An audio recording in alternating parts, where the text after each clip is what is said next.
Hello, you're listening to After 5 English YouTube blog. Hi, this is Kumiko from After 5 English. Thank you guys for watching, and I will be talking about how to improve your English reading for intermediate level. If you want to watch how to improve your reading for beginner, there is another video clip. So go on YouTube and search the same topic except for the beginner, okay? For intermediate session, I will be talking all the way in English. Alright, so I've just explained that you should pick a book or choose a book that is simple enough to read. You could pick a book with like a picture books or books with really simple writing. It can be a really thin books, okay? Those are for beginners. If you have experience reading some English books and you just want to improve your reading, if you feel like I can read up to this much, but I feel I'm stuck, I want to read more, but every time I try to read, I end up watching YouTube, or I end up reading something else, or I end up finding myself really easy to read something in Japanese. Sometimes when you are trying to climb up that fluency ladder, you sort of find yourself stuck in the middle of those ladder, and then you just want to know how to improve it. In fact, I think I've been in that situation, and being brought up speaking Japanese, I don't think I was really into reading English books.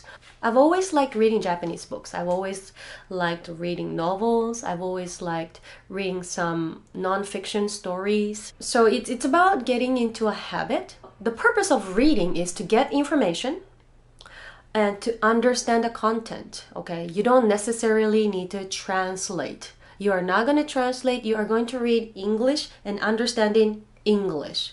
That's your ultimate goal, okay? So the first question is, do you use dictionary?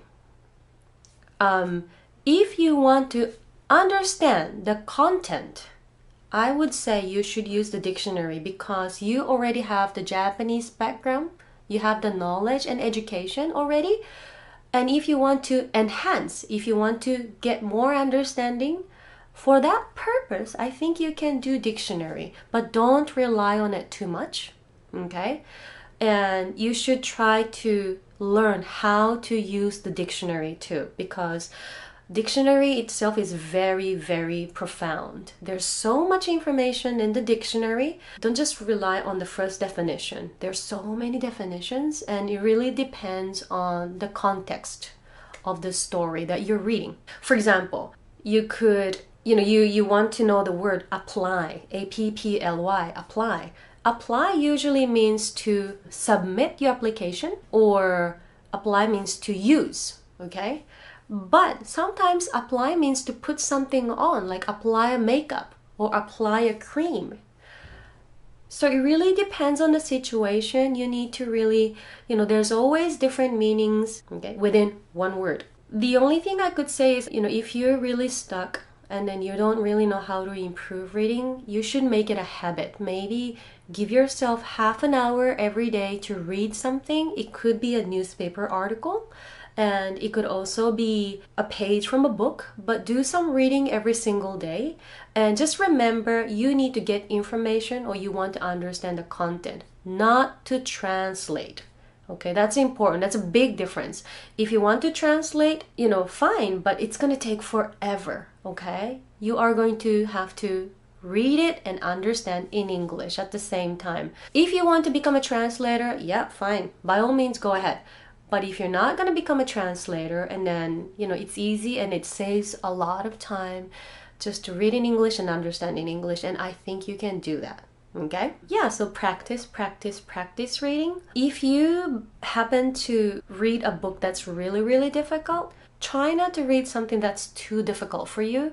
Again, you should start reading something that interests you. If you're not a biology person, and you shouldn't read anything that has to do with biology. If you are a hairdresser, maybe you want to start reading some fashion magazine or some, hairstyle magazine. So go along with your hobby or some, with your occupation. something related to your job, hobby, or your immediate needs. Reading some instruction, reading something that you know, but in English. One of the way is that you could read something in Japanese first and read it in English version. One of the easiest way, especially online, is to do the Wikipedia. You do the Japanese Wikipedia first for one specific page.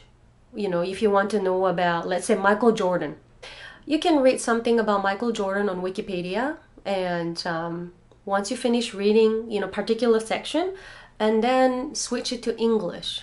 Sometimes the contents may be different, but you know, that's actually additional learning. You know, it interests you.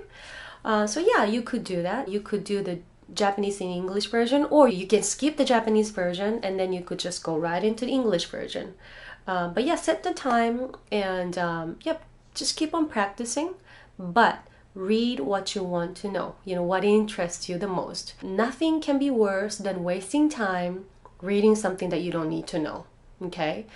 Unless you have to take an exam for IELTS or for CELPIP or TOEFL or TOEIC. Okay, that's a different story. But if you want to do some reading on your free time, read what you want to read. I cannot emphasize that enough, okay? So best of luck. Tell me what you think. And if you have any ideas or experience in your own reading and how you achieved reading English books or reading English stuff, just let me know and I'm here to listen. Take care and I'll talk to you soon. Bye.